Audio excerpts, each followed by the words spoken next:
Welcome to Stone Club Walks and Talks, episode 2. Today we're going to be venturing to the northern Irish Antrim Coast, and Lally and I are going to be walking with Michael Bates and Louise Parker. Michael's a record and vintage shop owner in Belfast, and Louise is a filmmaker, an actress and a writer. We're going to visit Ossians Grave.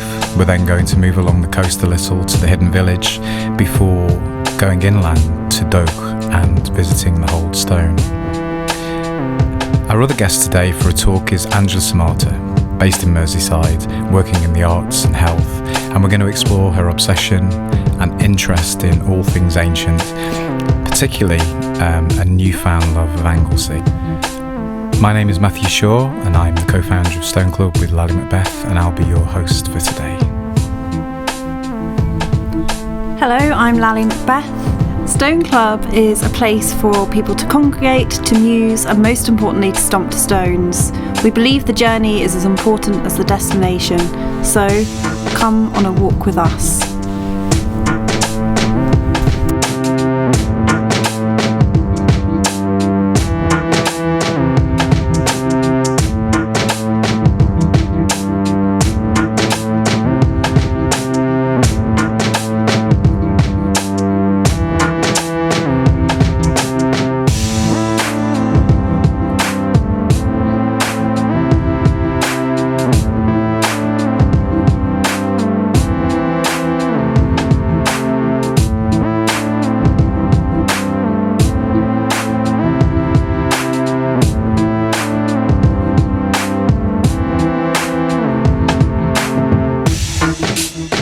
So let's begin at the bottom of the trackway on the walk up towards Ossians Grave.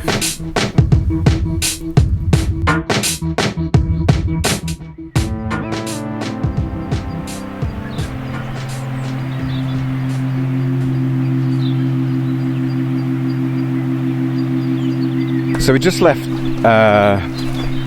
Cushendall. It's about 1.5 miles, 2 miles away.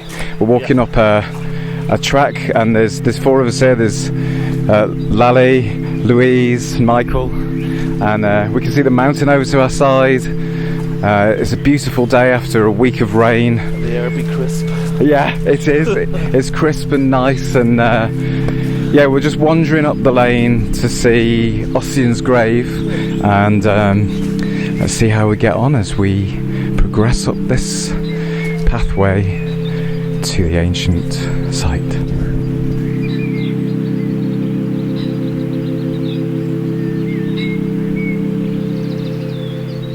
Sort of sacred landscape. So that's very. It's not. I've never walked it. I'd like to go down and explore there a bit more sometime. Sort of things like that are seen like a bloodthirsty blooderhood has existed on those in the past and our ignorant past. Yeah, it's a very prominent Silbury Hill-like mountain shape. Yeah. And it's amazing how it occurs everywhere you look. It sort of appears above buildings. Yeah. And it's also like, when you talk about Glastonbury Tor, it has that sort of labyrinthine sort of feel going around it, and they don't know where there's parts that would have been, man-made at one point. It's the great debate, isn't it? Or could it have been... Yeah, was it shaped, or is it completely natural? Or was it drills to get the early spuds in? Yeah. Is it a maze? Is it a maze, yeah. I love the way the fields are opening up as well, seeing all of the shapes of the different boundaries and things over there. Yeah, this is the one thing about here, we get a lot of drumlins, nice nooks and crannies. Yeah. And... there's always you have to go too far to find a hidden gem. Yeah, and this is this is quite a steep climb as well. So Ossians Grave is is it on the top of the hill? It's yeah. I guess it's a sort of hilltop feature. It's a hilltop feature, yeah. It's been 20 years since I've been there now, and to be honest with you, it's great though. 20 years on. Come back, especially after you've been exploring sites in Cornwall and everywhere else as well. Yeah, this is it. I've been exploring sites all my life. It's great. And it's just around here, there's like a mecca for sites. You can have one for every day of the week, and then you find there's always something, hidden Yeah, or something someone else tells you about. Like a local farmer will tell you about it. And what I always tend to do is get the old Ordnance Survey maps, because they would have listed all the ancient monuments. Yeah.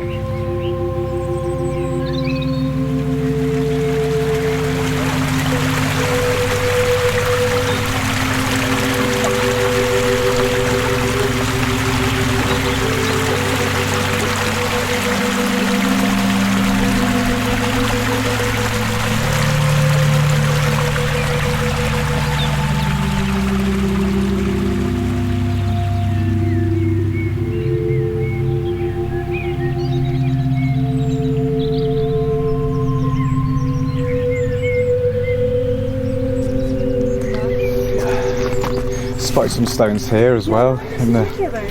Yeah. I wonder if they're cleared from something else. It's hard to say, isn't it? What was It is here? hard to say, yeah. I mean, a lot of the smaller stones would have been pulled out to make walls, and the bigger ones that they couldn't move generally just would have been left. Yeah. When you're looking at fields here years ago, would have been covered in stones. Yeah. And that's where the walls came from. And this is an interesting houses. spot with the view over to the mountain and then that whole landscape. And I love the way you can see through to the sea in different parts. And you can probably see why they chose it as a gravesite back then, because it is the landscape itself, has a bit of magic to it here, hasn't it? It has. And without the field boundaries and the trees, it would have been a really clear view, I guess. Well, I mean, I wonder back then, this would have been heavily forested, so would they have seen the view? That's what you have to ask yourself. Yeah. there would have been clearance. Yeah. But then, they wouldn't be seeing what we're seeing now. The path of honey. Which is the sun setting when you get across the water. That's the path to Tierno, yes. Yeah, but I can't remember what that. It's a really beautiful. Because I see that all the time at the college, and I always wondered myself what the name of that is. Yeah, I'll find it. Yeah. The translation is path of honey. So. Louise has learned how to speak Irish. Which is good. Only for about a year, Barry. Yeah. But it's really good for ancient sites, guys, because it is the skeleton key into the past. Oh, here we are. Oh, here we are. I just spotted it over there. So we've just entered the field with Ossians Grave, and there's a tribute to the poet John Hewitt as you come in, like a stone cairn with a slate marker. And then in front of us now we've got Ossians Grave, sort of in the middle of the field, somewhat central, but also on the brow of a hill looking down towards the coast, and it's a beautiful sight.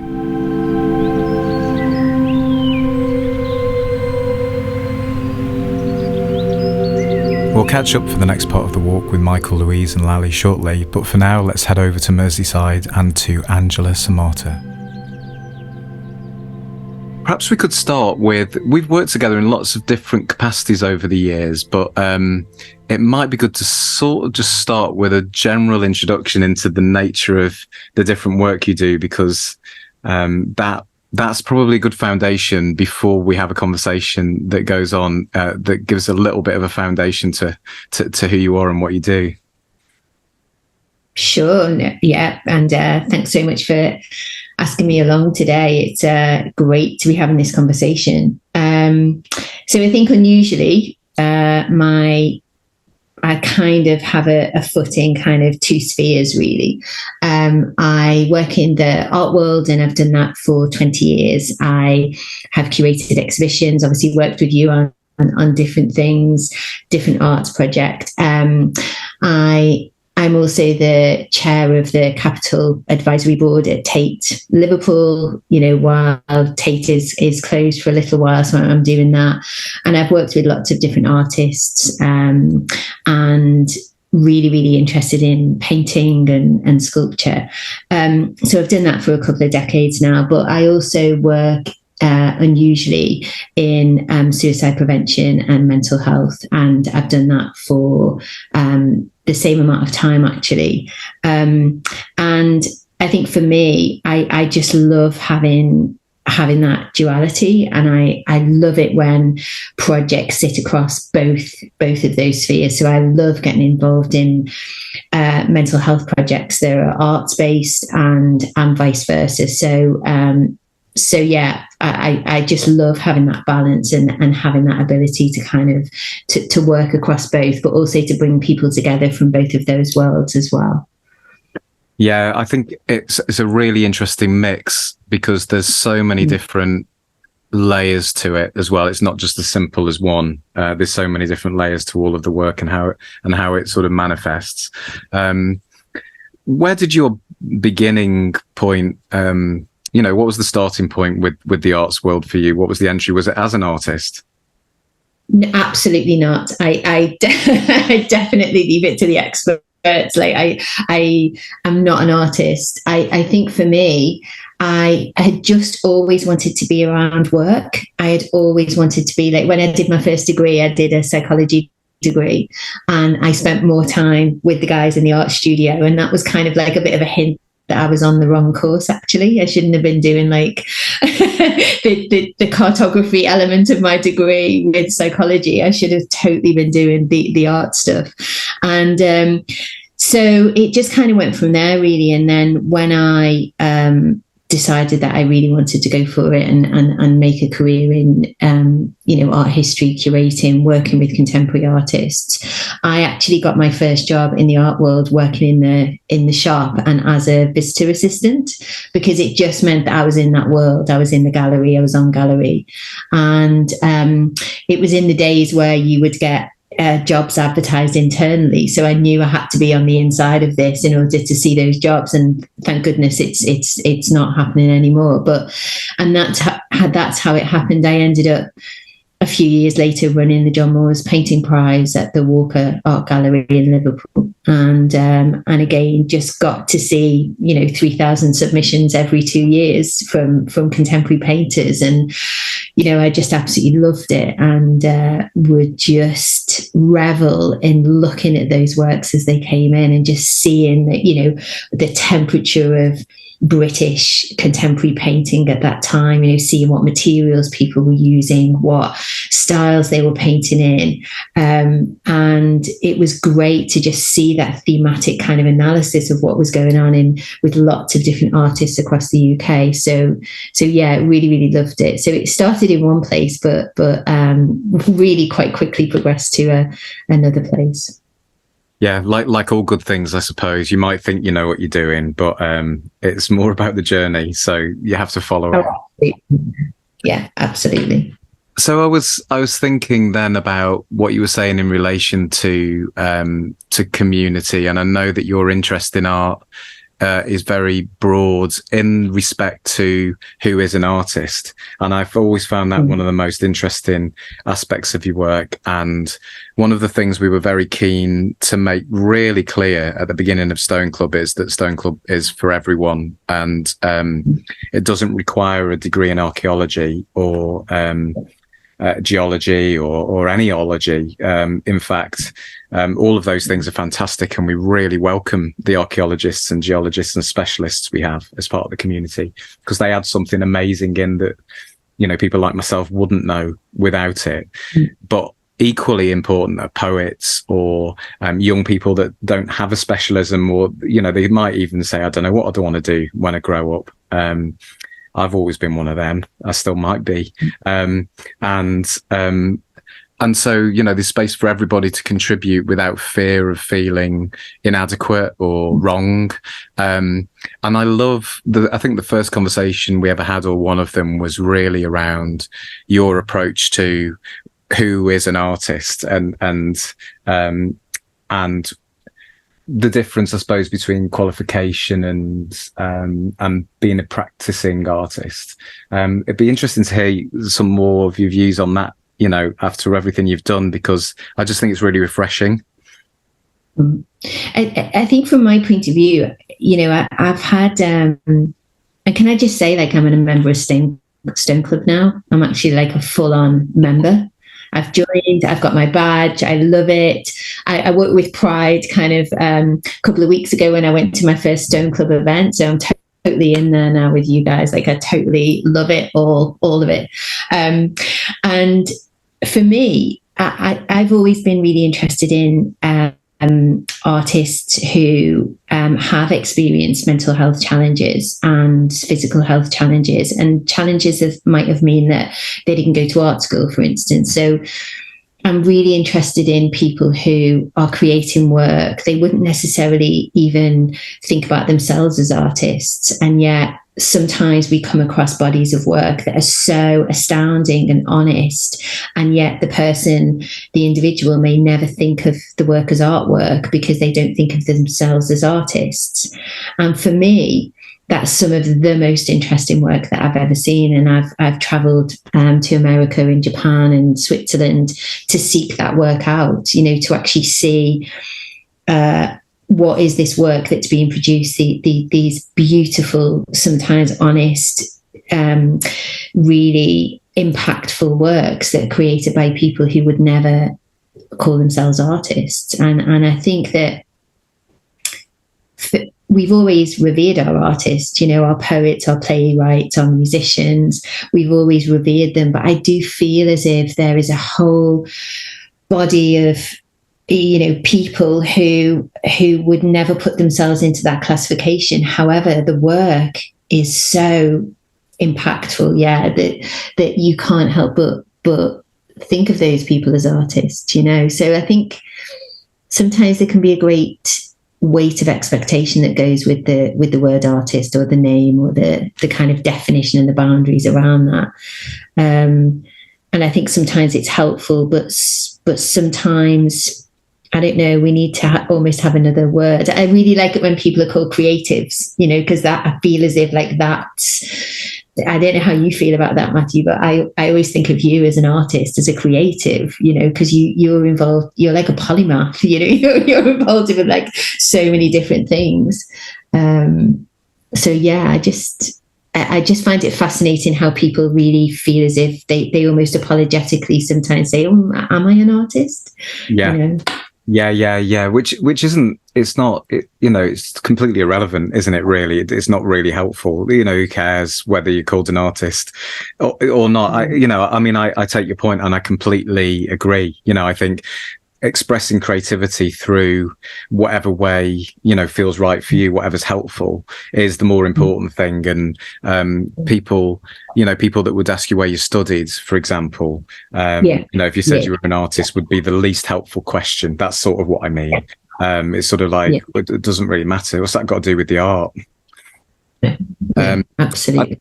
And I think this is really important in relation to ancient sites as well. When I see rock carvings and rock art around the world, or I see things where they're carved in, like, around Wales particularly, I've seen a lot, and the North York Moors, and thinking about who created those pieces of work, and are they star maps? Are they musical notation? Are they sacred symbols? Are they doodles? Are they teenagers, making a mark on a wall? But they're just absolutely. I mean, I just love that. And for me, sometimes the threshold of an art gallery can be really intimidating to lots of people. And so what I love is actually walking into a field where I know that there's something interesting that might have been there for 4,000 years or whatever. And I love the fact that like last weekend during the Stone Club event, I went to the kind of organised bit of it, which was to go into the burial chamber in Anglesey and actually hear one of your pieces, actually your soundscape that was in there, which was so evocative. I absolutely loved it. And what was really interesting was I went in there and you could see carvings on the rocks, and it was almost like at that moment it was like the 5,000 years in between those kind of those images taking form, those carvings, those when they were made. It was almost like the 5,000 years in between me standing there and when they were made had just disappeared.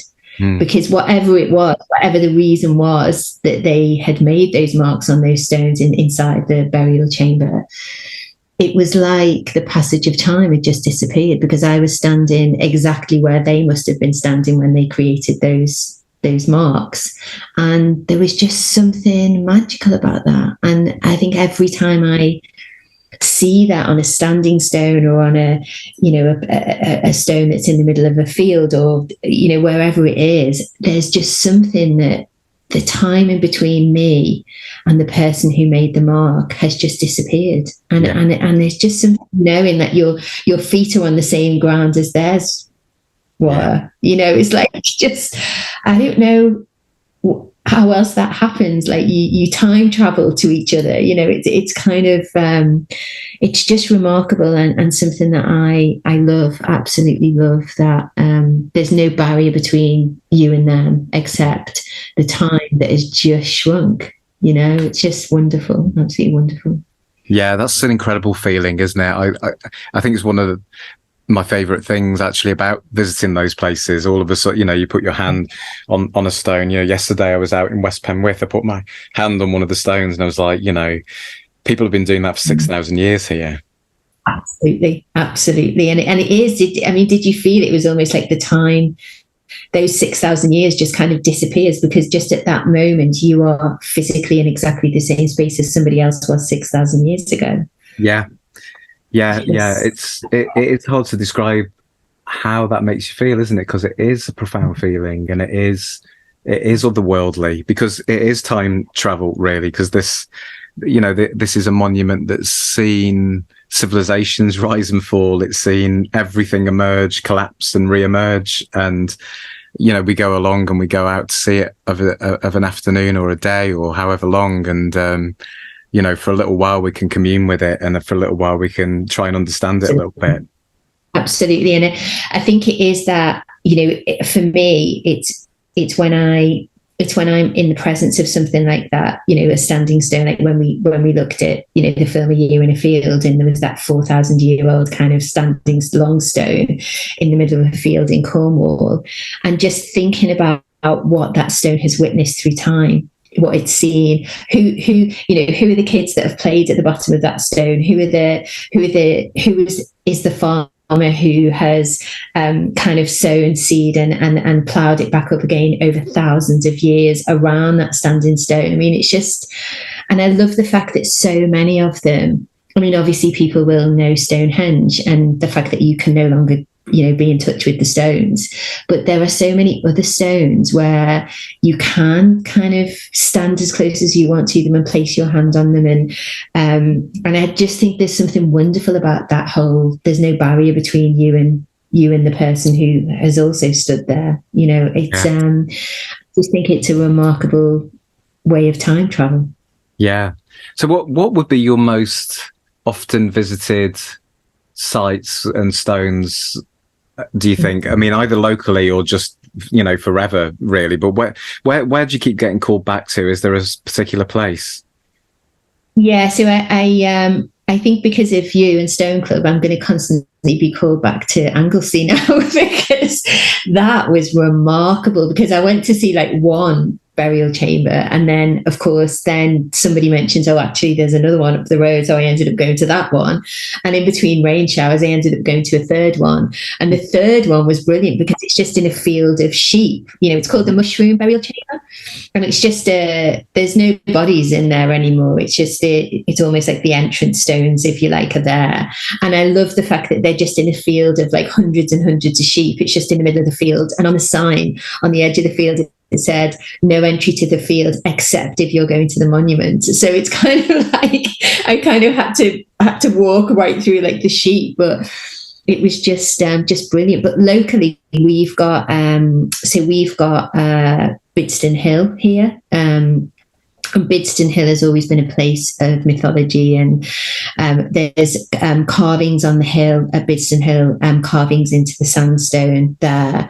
And I think as kids, we always went up there and we were always kind of in awe of, what are these shapes, these forms? Are they faces? Are they communication from somebody from thousands of years ago. There's dinosaur prints as well locally, and in the sandstone of kind of just public paths, public parts of the landscape. And so I think for me, I'd always kind of known about them, and I'd always been kind of drawn to them, and always thinking about like the stories behind their creation. So locally, they're the ones that are most local to me. They're just like 10 minutes up the road. Amazing. They sound fascinating though as well, all the way from dinosaur prints right the way through, like what in place. And is that in Liverpool itself? It's on the Wirral actually. So obviously you've got the Mersey that runs in between Liverpool and Wirral. But in Liverpool, we've got some amazing standing stones again that you can just go and see for free. And they are the original Colchester stones, which is what Colchester Park is named after. But they are just there, and you can just go and see them. And they are, I don't know what their history is, but I presume they've been there for thousands of years, and have witnessed all of those changes, like all of the changes that Liverpool's been through, all of those all of everything to the recent like industrial age. Like they've witnessed it all. And it's something about just silently witnessing all of that I think is just so mystical and magical. And I think even if you don't really understand why it's interesting, or I don't know anything about archaeology. I know about old paintings. I don't know about anything else, but I don't know. There's just something about being in nature and just being outdoors, and just not having anybody who can tell you the right thing or the wrong thing to think about that, because it's just there, kind of waiting to be discovered, really. Yeah, I think urban stones really fascinate me. The fact that they might have been moved, or they might have been replaced or positioned at times when they're in cities. I'm thinking of London stone as well, and things that have these histories and are written about in like for hundreds of years, and been around for thousands or tens of thousands. And there's something amazing about seeing prehistoric stones in urban settings, but there is something about the quest and the journey for getting out of the city as well, isn't there? And getting out of more built up areas, and like you just said about getting into nature. And I know that was one of the things we were really keen to encourage. Stone Club started after that period where we had an enforced stay at home period of time, so and then there were varying degrees of how comfortable people were with being in public spaces again, but outdoor spaces were definitely preferable for everybody, I think, across the board, than more confined indoor spaces. And just some of those sort of like, I don't know, added sort of benefits that come with it that you might not be considering. I'm just thinking about myself. I'll sit here with the Modern Antiquarian or an Ordnance Survey map, or Googling the name of a site, and I'll just be thinking, how do I get from here to there? Like, if I'm driving, where to a park? If I'm on public transport, where can I get a bus? And then how do I get there without getting really lost or really annoying a farmer by, ending up in the middle of a field that I shouldn't be in? But I just think there's something like gorgeous about that though, because like in all the places that I've visited or happened upon by accident, or just been curious about, like, why is there a massive stone in the middle of that field over there? Like, is it an ancient stone, or is it from like a 1950s housing estate that used to, it's like, so, I don't know. I can't tell the difference between, I would totally believe if somebody said, no, it's been here for a million years. I would be like, oh, okay, then, I would totally be in it. But I think there's something gorgeous about that idea of farmers actually being like really almost honouring the stones that they have on their land. Yeah, definitely. Allowing people to have access to them. So like if you were going on their land for any other reason, they'd be like, not very happy about it.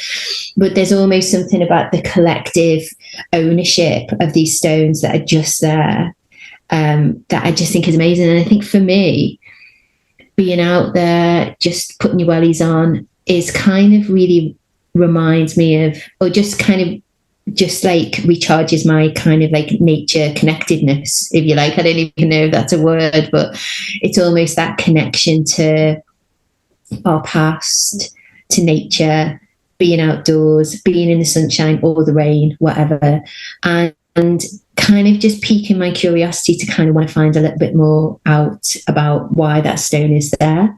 And again, I think that's what's brilliant about Stone Club, because if I wasn't a member of Stone Club and if I didn't know you, I wouldn't have seen the post on Instagram about you opening the burial chamber that's normally closed, and actually giving people like free access to a site that actually used to belong to the people, still belongs to the people, but for its own, because there are the carvings into the standing stones within the chamber, and also those beautiful, like swirling round carvings that have been made in stone.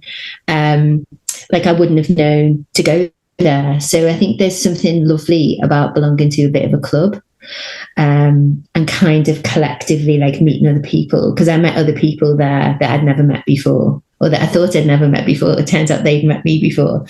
There's just something gorgeous about just all of us being lost at the same time, kind of just collectively being drawn to these places of just beauty and just that time travel.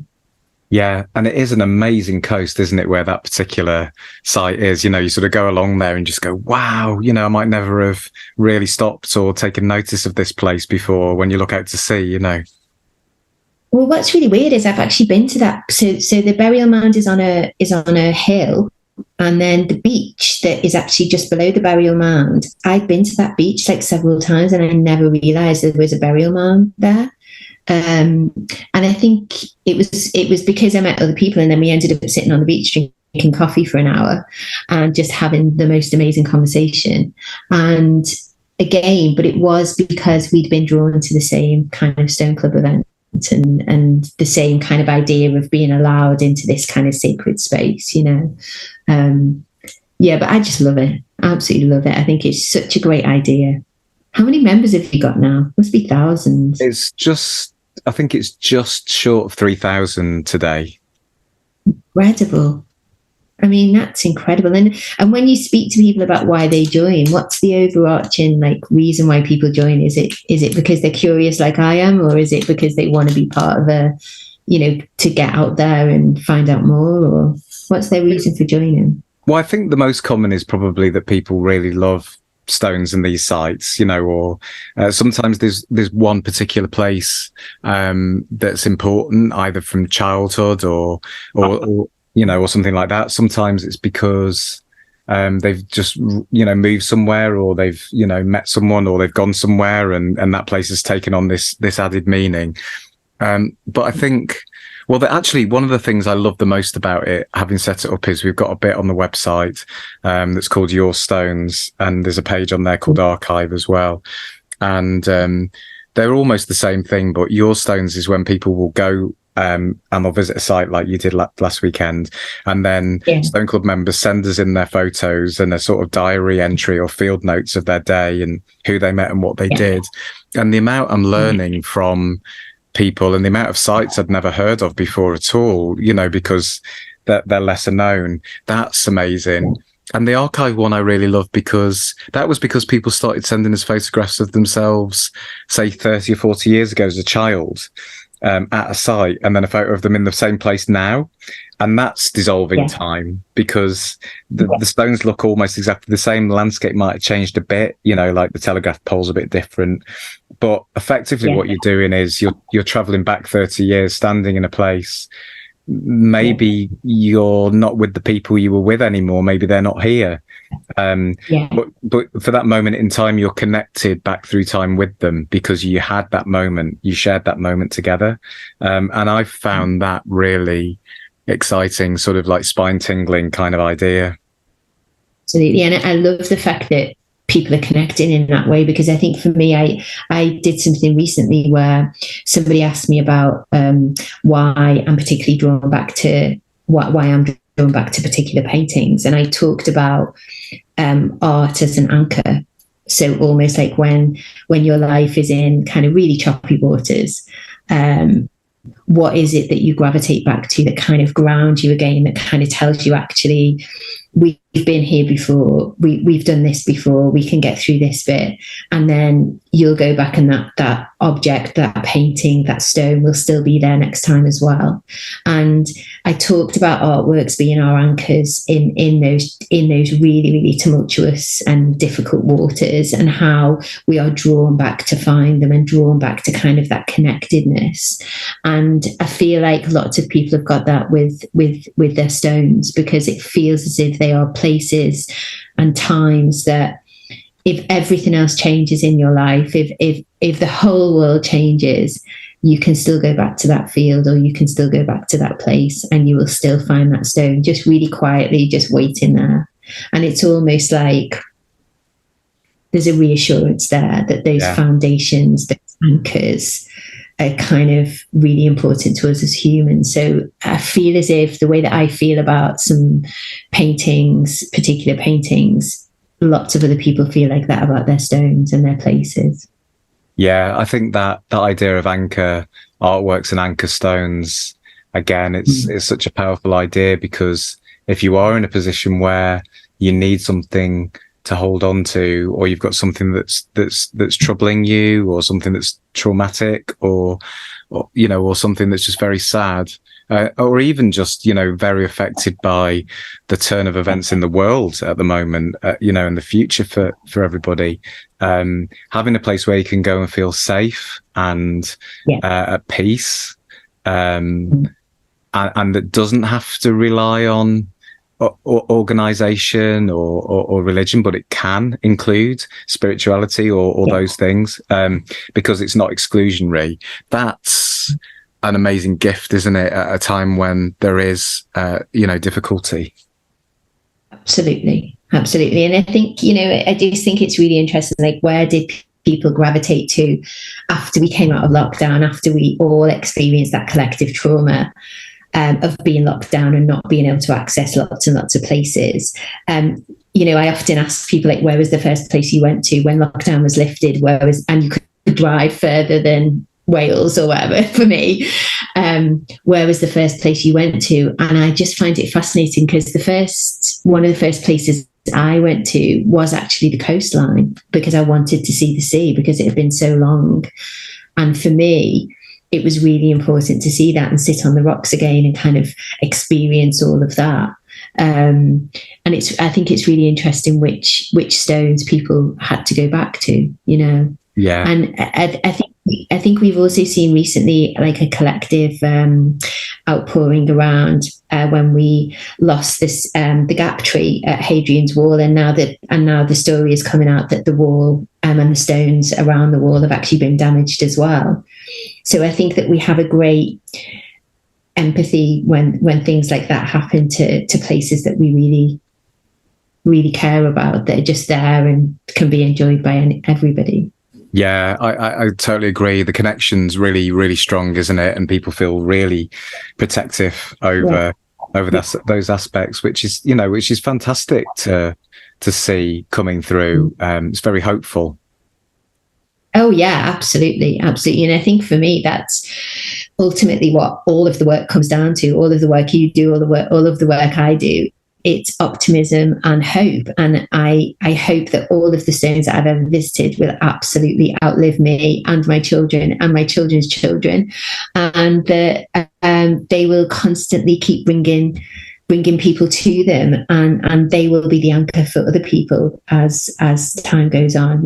Thousands of years maybe, when you and I are long gone, but there is just something about their longevity, and they're just like, they've witnessed it all, they've seen it all, they I don't know, there's just something miraculous about that. So yeah, I love it. Bring on the next adventure, Matthew. Yeah.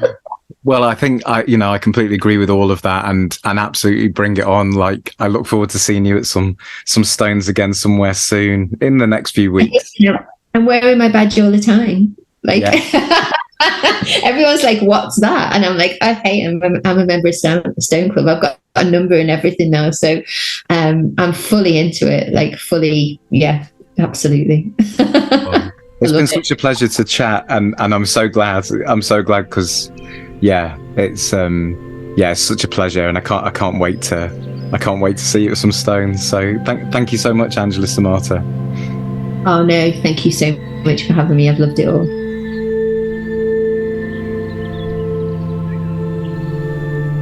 So back we go to Michael, Louise and Lally, and we'll continue on our walk. He was a monk. Slice of bit bread. So where did he live? Up on the top? Oh, aye. Yeah, I know his house up here is great. It's essentially an abandoned village, probably like a famine type village, but I don't think it was a famine village as such. Yeah. But there was an old Cistercian monk. He was up here until about 20 years ago. There's a good book that actually explores this village and sort of really put it on the map. It was called Silver Linings. It came out about 20 years ago, and it put the place, up until, and then Game of Thrones came and built the fake plastic cottage on it. So essentially, it's just everybody's just coming really to see that. Yeah. There's a lot of people parked in the lay-by. Yeah, that's it. But it's so dramatic with the coast view's incredible. It's the walk up is the magic here, guys. It's unreal. And is this? Are we looking across to an island here? That's Rathlin, isn't it? Is it? Yeah, that's Rathlin Island. And then this is the coastline as it goes around. Yeah, no, that's got to be Rathlin. Yeah, there's Ballycastle. That's Rathlin there. Yeah, and then Ailsa, the Maiden's Lighthouse. I can see that from my place. So is that Ailsa Craig there? Yeah, I think that's Ailsa Craig. Yeah, and that's Rathlin. I love the ghostly silhouettes of them on the horizon there. And then it's so rough and craggy and wild looking, isn't it? Yeah, it's a powerful place. Do you remember the first time you came here? Did you come here before? Before it... No, I was relatively late comer to this place, to be honest with you. I suppose though, like you say, it wasn't really on the map for people coming and I'd visiting. heard about it. I mean, it was only really whenever Game of Thrones used it as a location. Yeah. That it was easy to find because there was always cars parked outside. Yeah. So you were able to go, what's those cars parked there? They'd see a path. That's the hidden village. So not so hidden now. So it's. You would drive down that road and you would never think there was a village up here, up that path. You know what it's going to do?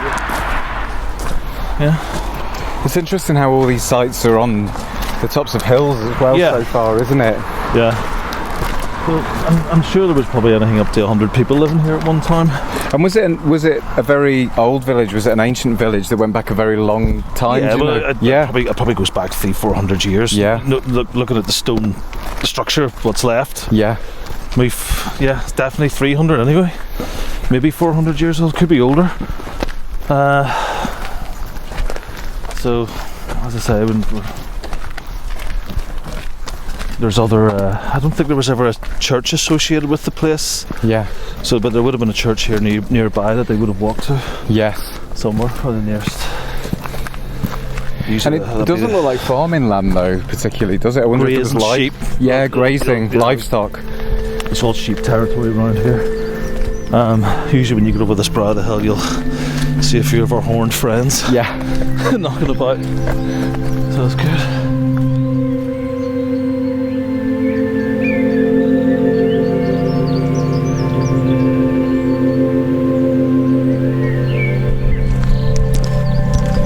Yeah, on the field, looking down out to the islands and across the sea, there's some very ancient field boundaries, a very higgledy-piggledy, lumpy, stony, harsh-looking land to farm, but there's clearances here as well and enclosures where the stones have been moved, but it's incredibly dramatic, beautiful landscape. It's full of stories.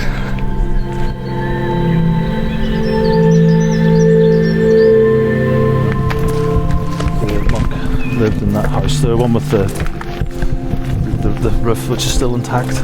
Oh yeah, on the left there. On the left there, yeah. I see all the grazing now. We're definitely in grazing territory. Grazing territory. Originally these all would have had thatches on them, and then banger blues and stuff been added on. But I don't know whether when Game of Thrones came here and they used this site, they tarred up a few of the buildings around. Oh, maybe, yeah. To Save on CGI costs. yeah, yeah. Oh, look at that. We can peer inside. Louise coming out the park? No. She's getting her dinner. Bought her back late last night, so you don't get It's a good storage shed now, isn't it, that one? It is. Some of the fireplaces are really good in these guys as well. They're still there, and so see the bricks on the outside. Incredible the way those trees have taken root inside as well, isn't it? And a really long time ago as well. Mm-hmm. Growing within the house. Yeah. Nature's reclaiming. Yeah, just completely reclaims, yeah. Yeah. But look how thick the stone walls are, they're last centuries more. Yeah. Oh, and there's a waterfall.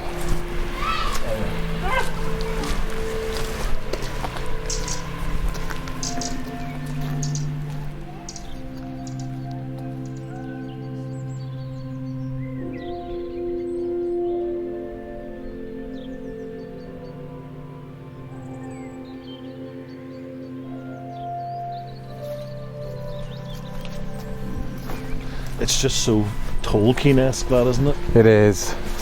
I suppose they've gone for a reconstruction, something like a reconstruction. Yeah. But this stone is incredible, right by it there.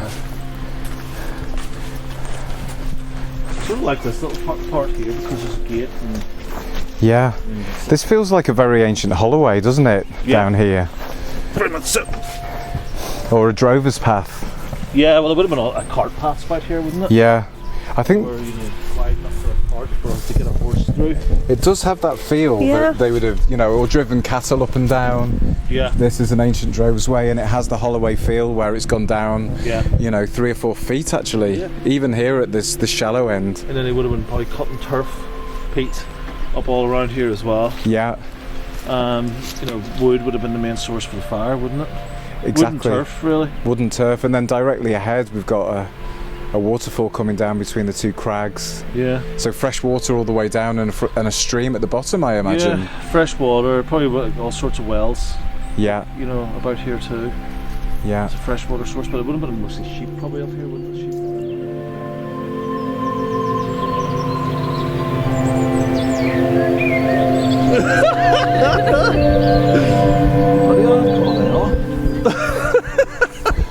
Stone Club is hardcore. A beautiful sunset, pink sky. Oh yeah. We're in Doagh. Yeah, Doagh. As the locals pronounce it, I think. Or in Belfast, it's Doagh. Doagh. But what a great dramatic setting for a standing stone as well. It's like, it's got its own rock face and everything. Yeah. Wonderful. Like a cairn in its own right here. Yeah. The most incredible sunset going on.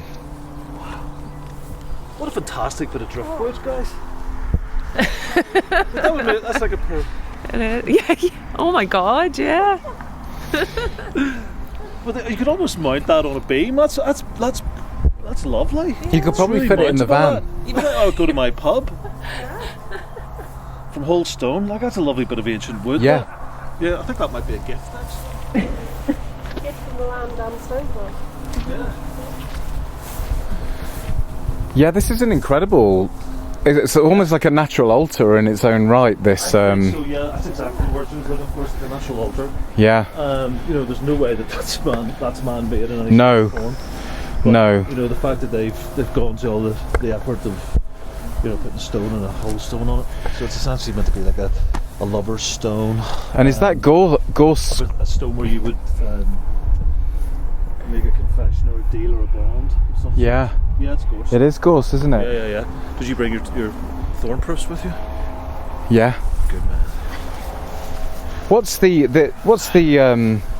other word locally for gorse? There is another name, isn't there? I keep reading. Is it bushes? whin? Yeah, whin. Because they were putting it on the fire in Johnny Joe's in Cushendall the other day, and it gives off a lot of heat, but it burns very quickly. Whin, gorse, furs. Yeah. Yeah. I like it has 3 names. Yeah.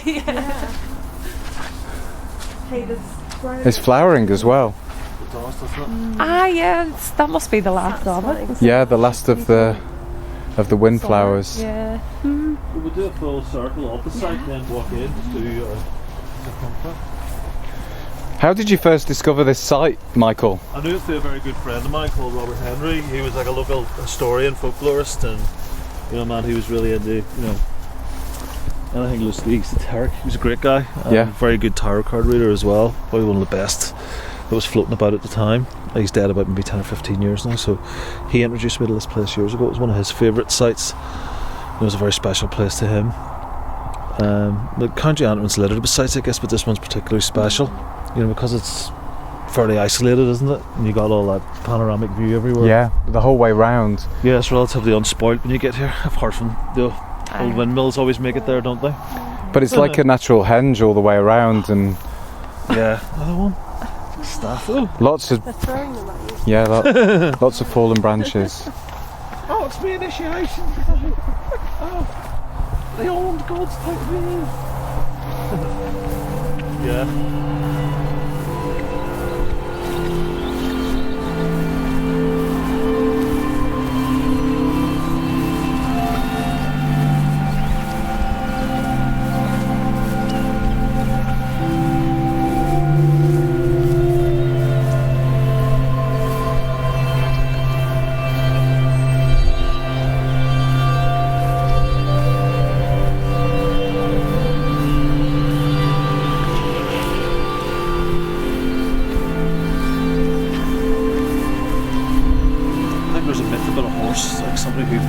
Broke an oath or something, and he was condemned to be a black horse or something.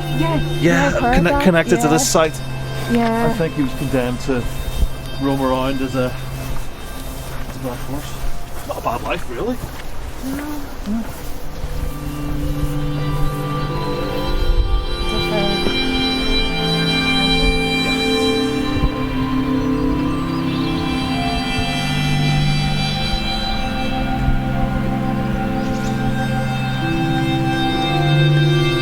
Good. I like this entrance, climbing up the stone altar, onto the top, through the whin, the gorse, firs. Oh my gosh! Here's the whole stone. Wow, this is incredible. It's a great sight, isn't it?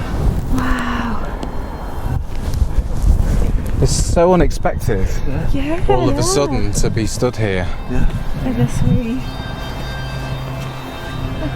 You could amble over the stream and never know that this is here. It's very Highlander, isn't it? What do you call it? Outlander or something?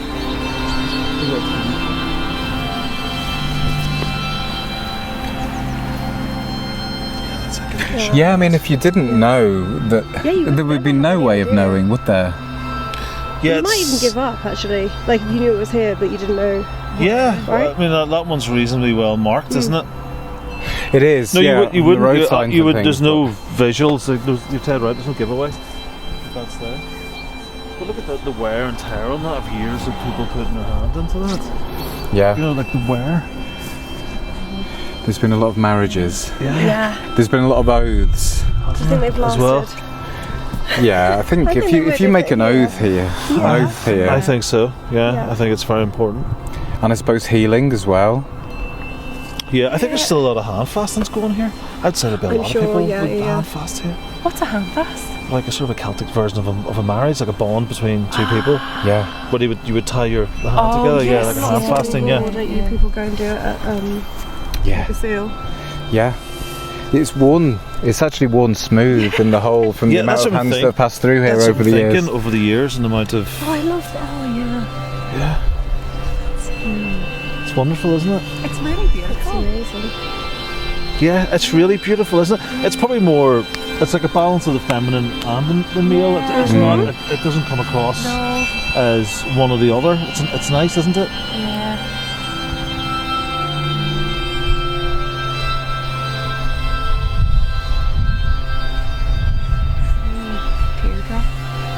It'd be a nice place to sort of sleep on a summer's evening, wouldn't it? Yeah. Under that, it'd be a nice Be some wonderful dreams coming out there. Oh yeah, definitely. Somebody knew what they were doing when they put the stone here, didn't they? Oh, they did. Our ignorant ancestors. Yeah. Bloody animal skins.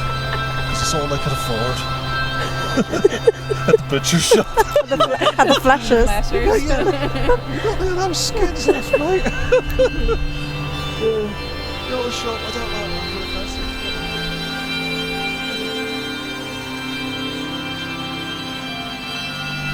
Thanks for listening to Stone Club Walks and Talks.